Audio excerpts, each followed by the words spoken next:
I'm so excited to chat with Mary Gooden today on the Awakened Feminine podcast. Mary is the CEO and founder of Divine Destiny Publishing and Soul Mastery Coaching. She is also an international best-selling publisher and author, supporting conscious visionaries, leaders, coaches, and entrepreneurs in becoming published authors by sharing their powerful message, story, and mission on a global platform. And I know she has so much love and wisdom to share with us today. She's joining me all the way from Sedona in America. Welcome to the show, Mary. Oh, thank you so much, Kaki. I'm so glad to be here. Yes, all the way from Sedona, Arizona, where I still wake up every morning and think, is this really my life? Am I really here in one of the most high vibing, beautiful places in the world? And so I always just feel so, I say lucky, because that's a lot of times what I hear myself say, why am I so lucky? I know. So when you do the soul stuff, I guess when you're doing the soul work, the most wonderful opportunities show up for you. So yes, and Sedona is on my list of places to visit, and I would love to touch you in person, not freaky at all, but you know what I mean? no, I get it. It's been such a interesting evolution the last 2 years of us really being able to connect from a heart to heart place, because we can't be physical and now yearning for the physical, which is opposite of what our life had always been like, right? I need to know you before I can love you, but now I can love you and not really physically know you. It's super, it's really cool. It is really cool because the connections that I've been able to make with you and the other ladies in Censored, Untamed, Unleashed, which we were both in, and all the other beautiful people that I've spoken to, is just like, wow, it's this heart connection. It's so beautiful. Yeah. But I do miss the physical. I'm a very huggy person, so I really miss being able to hug and touch people. Yeah, sounds so wrong, but you know what I mean. Oh, it sounds so right to me. I completely get it. It's been my whole life. I've always been a hugger. Even as a small child, I remember my mom in the grocery store, and it seemed like everybody knew my mom, but I was always just hugging all the women, like hugging their leg. I was always just, the power of touch is so underrated, and not, from any other realm of just being able to get that close to one another's energy. And I have recently really taken on the hugging over to the left side, heart to heart, and I watch people, we have a tendency to go right and keep our hearts. So I'm like, no, we're going heart to heart now. That is so cool. And it makes so much sense. Yeah, to have that little connection of, because we're all interconnected in that. We're all interconnected in love. We're all moving into love. But in so many ways, they tried to get us to shield our most powerful part. I'm gonna try protect that. your heart, or I'm just learning. A lot of times I learn as I talk. Yeah. So learning how all the ways they never, they kept us away from really getting close to one another and feeling safe. Yeah, such a big thing, the feeling of safety. But I'm going to try that with my children and my husband, the left hug. Yeah. And you're going to be amazed at how many people go the other way. I am still, and I just always bring them back, and same thing, like, yes, it was the same when somebody did it for me here in Sedona a couple of years ago, and I was like, duh. Like, yes. yeah. That's what I'm feeling right now. It's like, duh, that makes so much sense. Yeah. Oh, that was a fun word too. I don't know that I've said that. It is a fun word to say when it's used in the right context. So I Mary, would love to. Yeah. I was just saying, before we kind of dive in deeper into our conversation, I really just love you to share with us what your definition of an awakened feminine is. Ooh, my definition of an awakened feminine. Oh, oh gosh, is really, I feel like a joyful and prosperous entity. And what I mean by that is somebody that is really just aligned with the balance of masculine and feminine, that you can really feel, know, and be the vibration of joy. For so long, I feel like we've hid the feminine away and we've brought the masculine piece. And rather than one being ahead of the other, when they're both intertwined, there is that inner harmony. It's inner harmony. And the way that I like to see it energetically, the way I work with my clients when I do healing or Reiki, and even for myself, is I like to work with the sacral chakra where they are, the masculine and feminine. And I just trace this infinity sign that they two would just meet right in the center. Because that is the awakened feminine, when she is equal and up next to, because for so long we've been in such a masculine place. So inner harmony, really feeling, anchoring into it, not the idea still of my externals or my happiness, but knowing the awakened feminine knows that the harmony is inside of her. That's such a beautiful definition. Thank you. And I totally resonate with everything you say. It's, the beautiful dance between the masculine and the feminine, where they are equals and they are supporting each other and respecting each other, so that we can create that inner peace, inner harmony, because we are balanced in that way. Yeah, that's beautiful. Thank you so much for sharing that. So, Mary, can we talk a bit about why you do what you do? There's so many things that I do. Why do I do what I do? From the place of wholeness. My mission truly is to support others in aligning and defining with their ever evolving mission and purpose. So I've learned a lot of things, a lot of modalities, a lot of skills. I've worn a lot of hats to really bring us back to unconditional love. And what I've heard in recent times from my divine team is being the heart of humanity and being the example, the shining example of unconditional love.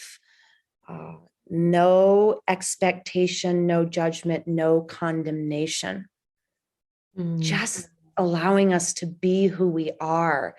And again, to be the leader in that. So I get to do that with publishing, by helping others reveal their inner harmony, by sharing their story, their message, and part of their mission with the world. Because as you and I both know, being #1 international bestselling authors and sharing our voices on such a big platform has created a more pure vibration for me. From doing that, I have felt closer to me, to what I came here to serve. Because there's layers of, when you decide to write your story as inspiration, and other than trauma or just disappointment, you're writing now for inspiration, it completely shifts your vibration to the next place. That's why I've done it so many times. And for what I do here in Sedona, which is I lead retreats, and they're titled A Journey of the Heart, to help others clear out these energetic blockages, not even seen sometimes, because once you put your feet on the land, much like Peru, Machu Picchu, and much like some of these other high vibrational settings of healing and harmonizing, once you put your feet on her soil, she knows what to do with you. And I do call her the feminine. She knows what to do to get us back to that original place of love. Wow. That's so cool. Can I want to talk to you a bit more about, you say that, you know, when you are in those high vibrational places like Sedona, Peru, um, and that, can you share a bit about your experience with it, maybe? Like just how, because I haven't been to one of those places and I'm been so fascinated ever since I found out about them. Like, what is the experience like when you do touch the earth? How, like, how does it shift you, or what does it do? Like, why are those particular places such high vibe? So I'll start with basics in the sense that there's vortex energy here, high vibrating, swirling energy, almost like it's like recharging a battery. Mm. So think about it as a battery charger. So once you come into these vortices or this vortex energy, it's like renewing, refreshing your battery, because we're all made of energy, right? And so if we get ourselves in the right vibrations of energy, which you'll hear about, Egypt, Peru, Sedona, Mount Shasta, you know, there's several places. Some of the ones they're overseas. What is it called? Rebecca Campbell, that beautiful being of light, talks about it all the time. Oh, Bali? it's not going to come to me. No, what is it? It might come later, Yeah. but they're like, it's think of yourself like a battery. And we need this harmonization or this recharging or this rejuvenating of our energetic cells. And that's what it does. You have to believe the more, let me just put it to you this way, the more that you believe the truth that we are all just energy, the more open you'll be to receive in these different places of the world.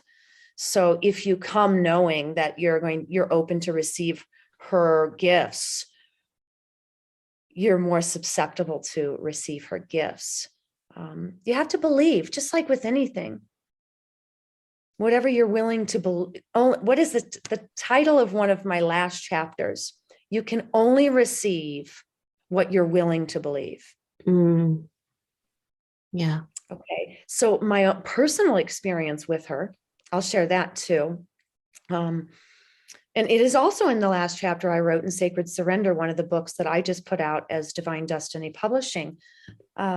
She called me. I didn't know anything of Sedona. I'm not from Sedona. I grew up in the Midwest. I spent 20 years on the East Coast, and then I ended up in New Orleans on the Gulf Coast, Southern, the South Coast. And it just happenstance one day. I was like, I want to go to Sedona. And so I booked a retreat for my husband and I. And we went and spent a weekend doing a Tao meditation, or they call it Tao. It could be Tao or Tao, but Yeah. what I like to call the back of Sedona. And it was great, but I never really got to get up into Sedona. It was in the back. So we kind of left, and I thought, gosh, I really need to see more of Sedona. But the second night I was home in New Orleans, I was sobbing. I was sobbing like a baby. And all I could hear my spirit saying, my heart, I want to go home. I want to go home. So when I got up the next morning, I have a prayer and meditation every morning. I have a daily practice. So I took it there, and all that I really heard was I needed to get back as soon as possible. So I started looking at ways to get back. I looked at maybe some trainings there.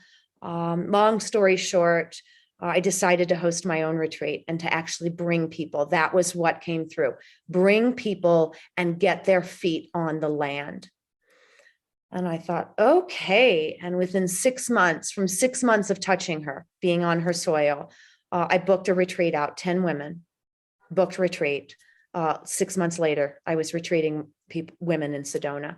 And it just kept getting more powerful in me. I came back refreshed, and my ideas, my creations, the idea that there was something way bigger than me, way bigger than now I had left my corporate job. It had probably been 8 years that I had been out of corporate job, but I was still serving as yoga and Reiki as an energy light worker. And it just, the way that I started to expand, it just, that's what she does. You know, everybody will have a story and it will be different, but it's like clearing the way and really rejuvenating my energy body to a place where I could feel more aligned.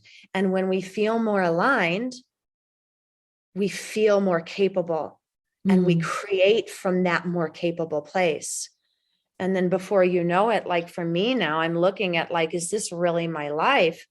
I'm effortlessly expanding because I'm doing the work that I came here to do. And without touching her soil, without getting that rejuvenation from that vortex energy, I could have just, you know, I was still in a striving place as a yoga teacher and a Reiki healer. I was still striving. I wasn't, you know, there was still something that hadn't awakened in me yet. Maybe it was the belief in self or the belief in mission. Now, I believe too, one of the reasons why this land harnesses or has such a powerful energy is the Native American and the rituals that were performed in this land. The rituals of different tribes that were love, you know, because back in those times, love was a big deal. Yeah.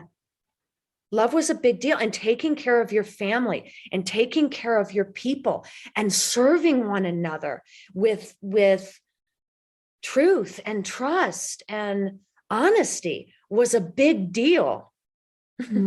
Yeah. And so when the land has been blessed with that, and the rituals of healing and drumming, because another vibration, right? The shamanistic ways of drumming and medicine women. And again, here to help one another, not compete, but connect. And we'll call it collaborate these days, but to really be a loving, serving community. Yeah. Whew, I love that. And what a awesome story, because I just feel it's so magical when I hear people and experience it, you know, through you telling your story, like what's happened for you. That's really cool. You were talking about something about striving. You were in that striving energy. Can you talk a bit, like expand a bit more about what you mean by striving and what should we aim towards instead of striving? So striving energy for me is the very masculine paradigm that we have, thank goodness, gotten farther away from in the last couple of years. But it's expecting and thinking that I have to do something. I always have to be doing something. It's doing. And the thriving energy, the feminine energy, it's going to make sense, right? Is being, receiving. And this is not to get confused with, oh, shouldn't we give and receive equally? Yeah, but it's more about receiving. If you think about the masculine energy of us striving, we have to constantly be climbing the ladder. We have to do better. We have to go farther. We just have to go, go, go, go, go. That's striving, right? Get up there, farther, faster, more. And the feminine's like, play, wait, stop, pause, breathe, receive. We have gotten ourselves looped into this, got to get it done and got to get it done now. But where I am in the divine feminine, I can sit back and be. And in fact, the more I sit back and I do my prayer and I do my meditation, and the more that I wait patiently, the more, if we want to look at it from a business standpoint, the more clients move toward me. And And perhaps it's because I'm actually paying attention Mm. instead of rolling through the cycle of my day that is every moment is planned, that I couldn't see $100,000 fall out of the sky because I'm on my hamster wheel. Yeah. I missed it because I was so caught up in my striving plan that it has to look this way and I have to do it this way and it has to go just like this, that I missed it. I missed the little butterfly that was flying by with a message of space and grace. Because if you just sit patiently and you're putting that out into the world, people are just going to walk right up and say, oh, I need this. Mm. Yeah, that makes so much sense. I want to ask you then, because, okay, so we've got the feminine and she's like, okay, let's sit back, receive, be patient, wait. And then we've got the masculine that's like, no, I just want to be doing stuff.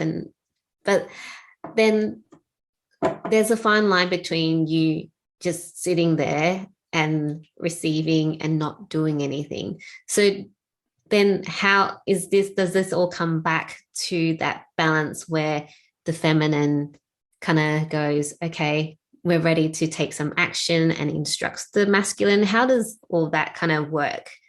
Because, so let's look at it like a piece of content.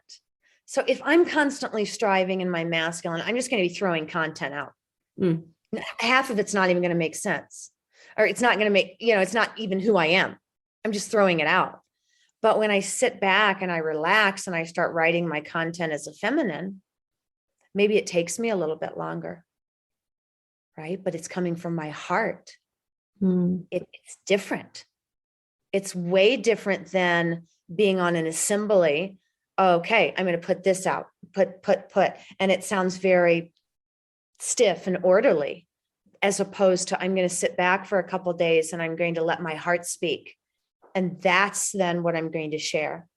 So I got to sit back for 3 days and put one share out there. And let's say pick up 5 people because I'm in my vulnerability, 5 new clients because I'm speaking all of me and they're hearing me. They're hearing me through my words. They're feeling my vibration. They're feeling the patience in what I put out, as opposed to just putting out, right? Just putting it out, whatever. Maybe I just need to say what they want to hear. Yeah, that makes so much sense. And you can see that and all over the social media and just coaching. You can feel the difference of somebody who really is putting something out from their heart and somebody who's following a guidebook because I just want to do this. It's different in that too. Like, I don't have to race to anything. I'm divinely guided and I am always safe, supported, and loved. Yeah.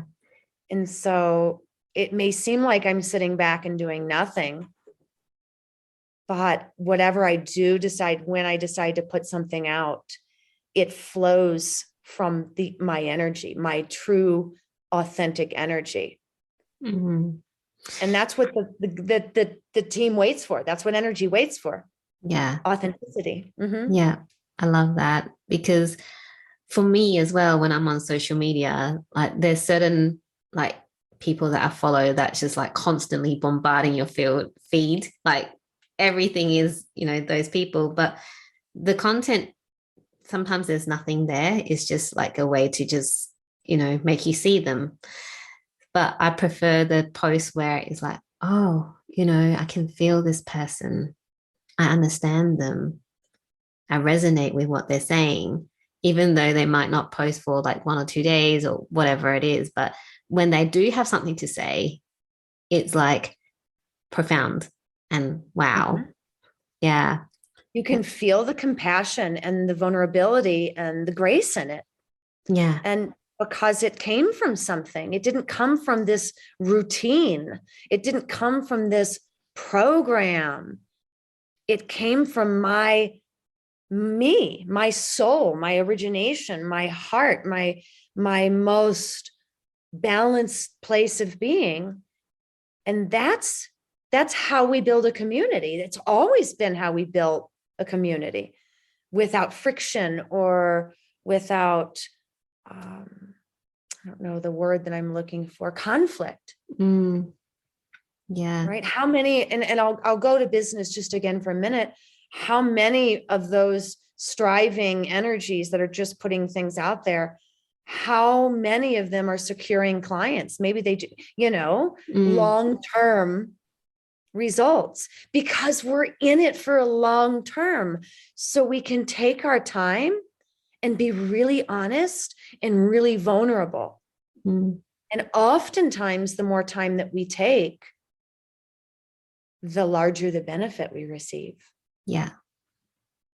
Because less is more. Yes, definitely. Can you share with us, I think right now in society, everything's like instant gratification. Now, I want it now. There's a lot of impatience. So from going, like most people are in that striving energy. So if going from striving to thriving, where you're just being, how do you get rid of or reduce the impatience because of the, I need to sit back and just receive? And you're like, I just want it now. I can't wait anymore. I don't want to sit here and receive and nothing seems to be happening. How can people really reduce that impatience? So really what I heard, the first thing I want to say is, how do people learn to trust themselves? Yeah. And it's a daily practice. So I wouldn't put any facade. It's a daily practice. And it started with a daily practice. I was that person. I was at the top of my corporate climb.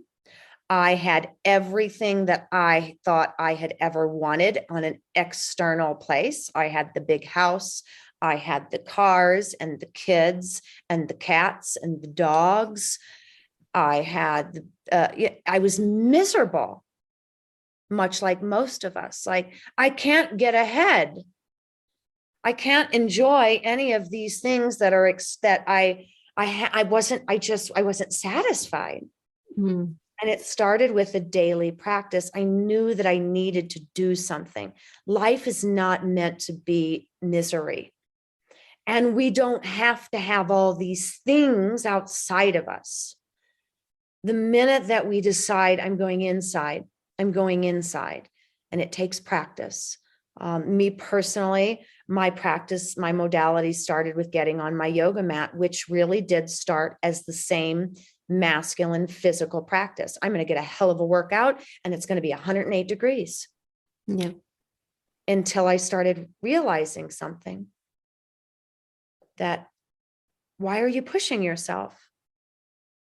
Wait a minute. You don't have to push yourself. You can be gentle. You can soften here. Wait a minute. That feels better. And really, I started learning that on the yoga mat. Wait a minute. I don't have to feel all this tension in my body. I can learn how to go to specific places and put my breath there. Wait a minute. I can control the way that I feel. Wait a minute. I have more control than I think. I don't like to use that word control, but for the sake of not everybody's where I am, I can manage this. And the more I learned to manage my internals, the more I was able to take a better look at my externals and see how they were or were not fitting with my internal. But it was daily for me. Yeah. I wanted to be happy. Always, my whole life. For some reason, joy was at the utmost. It was at the highest place. But what I learned, what most of us learned, is joy comes from things outside of us. And if you could just wake up every morning and look at a mantra on your mirror that says, joy is inside of me. And even if that's the only thing you do for, 6 weeks, starting your daily practice, is reminding yourself, joy is inside of me. Yeah. Joy is not this behind me. Joy is in here.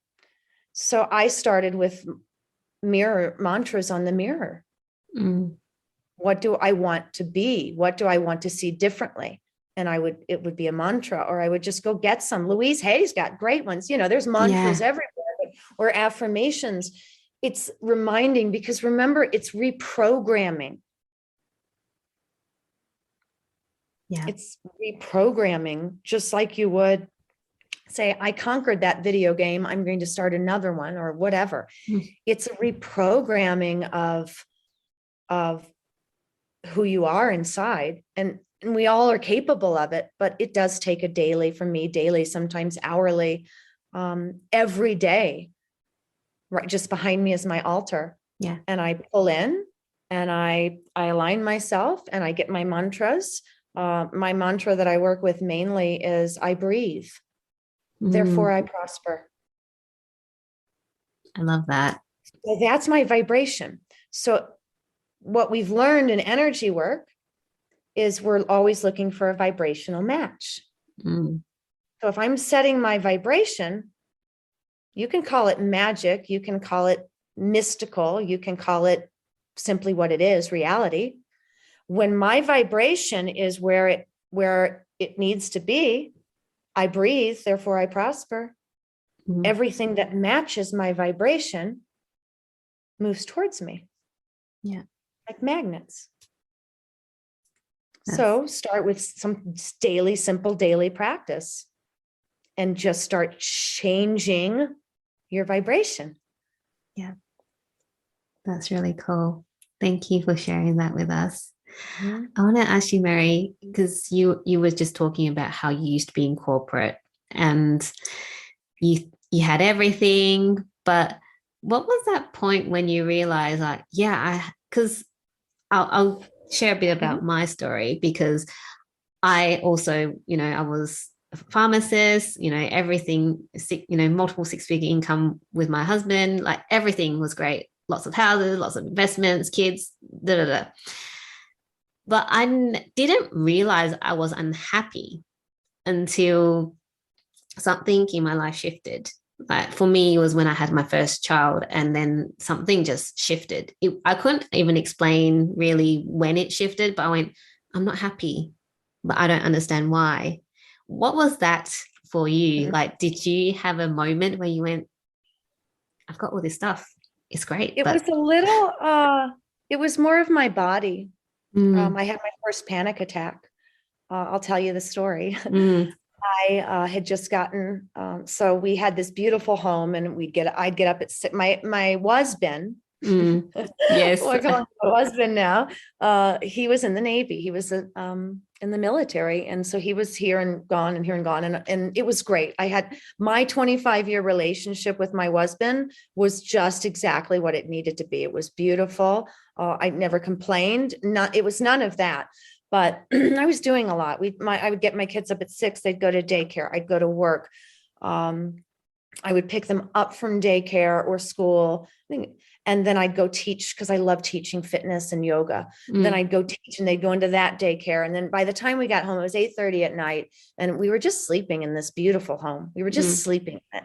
So I had acknowledged that, but I got home from one of these many days of doing that, and I was running a bath for my daughters.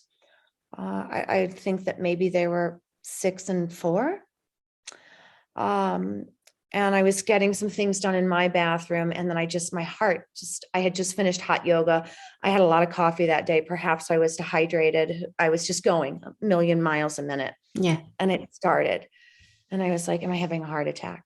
I must be having a heart attack. So I had the phone in my hand, and I walked downstairs. They were eating dinner at the little bar we had. And I had the phone, and I just kept walking by, and I'm like, I'll be back, because I didn't want to scare them. And I started walking across the street to the neighbor's house, thinking, let me just get there. But I didn't want to create a scene with 911, but I didn't make it. I called 911. And the whole kit and caboodle came, and my children, the children went over there because they were friends, and they were all in the house, and the paramedics were just doing all these things. And they had told my children that I had got gum stuck to my leg. but so they wouldn't again, but he, the man there of the house, he told me, he said, you were running a bath. He's like, so I'm really glad that I went over there because there would have been a water mess. Yeah. But what really rings true to me right now is that night I was in the hospital and I was so impatient. And I asked every time they came in, can you tell me how much longer it's going to be? Because I have to get to work tomorrow. Wow. Yes. And so that was a defining moment for me. It took a lot of time for me to start to pull myself away. And there were many more panic attacks after that. In fact, they wanted to heavily medicate me and I refused because that's not what I wanted. Yeah. I wanted to be able to walk it out. And I learned how to walk it out. And it took me about 2 or 3 years really to start backing off from my corporate career and just really started contemplating my next move, because I knew that even with all the things that I said I needed to, that were going to always make me happy, you know, all these things, if I could just get that, I would be happy. I knew I wasn't satisfied and my body wasn't satisfied. Obviously it was going into panic and shock, and it was really trying to tell me something. So that was the breaking point, if you will. Yeah. And that's when it took several years, and that's when I decided I went part-time, and then I resigned. And I loved what I did. I loved who I worked for and worked with. I had multiple things going on. I managed a multi-million-dollar dental office. I consulted other dental offices. I worked myself to the bone. And at points I was asking myself, like, why are you giving all of your determination and motivation to somebody else's business? Yeah. It's crazy how we put so much emphasis on building other people's dreams. It's like a badge of honor. It's like, I need to work 60-hour weeks. I need to do this for my boss. I need to do this for my staff or whatever it is. But then we don't look after ourselves. It's crazy. It is. And I just loved how, everything we've been talking about kind of came back and you tied a bow on it, because we're like, okay, being, and, there's no time and impatience. And you just said it when you're in the hospital. I was like, oh, wow. And so let me be the one to tell you it's all possible. Yeah.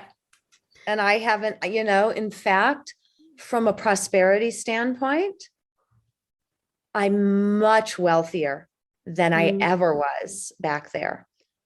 And I am still now, I can sit in the same place as the fountain of joy and prosperity that creates abundant opportunities for others. And sometimes, in fact, when my masculine or when I want to go off balance, I'll get a little frustrated because I can do whatever I want. I have the means and I have everything that I need to do whatever I want. And then I kind of get a little fussy because I'm like, oh, I don't know what I want. I know. Lots of choices can make you indecisive. And so there's that part of it too. But, I hear this a lot. And I've heard people really close to me who have watched my progress through the years even say it. People can't change. And I look at them and I'm like, people can change if they want to. Yes. We're not bound or tied to anything outside of us. Yeah. That's why the evolution over the last 2 years, I thought, I was a thriving element in that. And a lot of us that are in a higher dimension thrived during that, what I again call an evolution. I think it was one of the last 2 years have been one of the most powerful awakenings that we've ever been gifted. It's just kind of funny, those people that have been, are commuting for years and years, just hoping and wishing and praying that they could just get some space. And then space came and they were freaking out, Yeah. not realizing, gosh, I've been asking for this for my whole life. Yeah. Like an opportunity to reset, to change, because everything in essence from an external place was removed. Mm-hmm. Yeah, I love that. And you're saying, I love how you're saying that people can choose to change. I mean, there's even the saying, well, you can't teach an old dog new tricks. It's a mantra we have in society.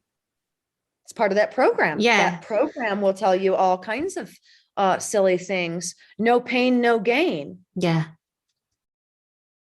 That whole idea, and I still hear it to this day. We came here to suffer. Oh, hell no, we didn't come here to suffer. Sorry, that is a program though. Yeah. And you'll read that program in scripture. It's a program. We didn't come here to suffer. Things will create suffering in us. And then we have a choice whether to take it as suffering or receive it as my business passage really is every experience is a gift to inspire another. Yes. Or we can receive it as a gift. There is one definite thing that I will say that we all have. Every single person that breathes. We have one thing, one responsibility, and that is the power to choose. Period. Yeah. Everybody has the power to choose. Yes. So powerful. So powerful. And it is so true. I think, like you were saying, in these last 2 years, it's been an awakening and people have to choose. They couldn't not choose. Is you either had to choose this way or you choose that way. No one, it's just so powerful. And when people tell me they don't have a choice, I call bullshit. Yeah, you have to. I mean, it is a heavy part of my program at one point too, because I'm like, gosh, I have to do this. We get caught in that. Like, I have to do this. If I want this, I have to do this. Yeah. And then we get stuck in that have to. And have to makes us miserable, right? Because I have to do it. Yeah. But the whole time of that, my whole experience, I wish there were times, I don't wish anything. I would do it all over again the same way it was done. But we have a choice. I always had a choice. And yes, there were times in what I like to call that masculine paradigm where I thought I didn't have a choice. But what I realize now in this place of harmony, that is the one thing that we all have. We can choose to go up or down. We can choose to stay positive or negative. And every moment and every breath and every second, I have a choice. And nobody can take that away from me. Exactly. Nobody. Yeah. Thank you for this beautiful conversation, Mary. So powerful. And I love, where we've just come to now. I'm just mindful of the time. So I just want to kind of wrap things up a bit. I want to ask you, Mary, I know you're in a upcoming book called Younger Self Letters. So if you were to, give your younger self a key piece of advice from everything that you've experienced, what is that one piece of advice you want to give to your younger self? Love yourself. Love yourself, trust yourself, believe in yourself, always. Self. Self first. Yeah. Beautiful. Thank you for sharing that. And Mary, before we, wrap up our conversation, what's setting your soul on fire right now? What sets my soul on fire? Watching others share their voice and receive beyond their wildest dreams. better put, watching my clients, my friends, my mentors, my colleagues live in the reality of their dreams. Mm. Because the more that we see each other doing it, really the easier we realize that it is. Yeah. So that sets my soul on fire, being able to hold a space for others to live in the reality of their dreams. Mm. Beautiful. Thank you so much. Mm-hmm. Thank you so much for sharing your love and wisdom with us today. If people want to find out more about you or how they can work with you, where should they go?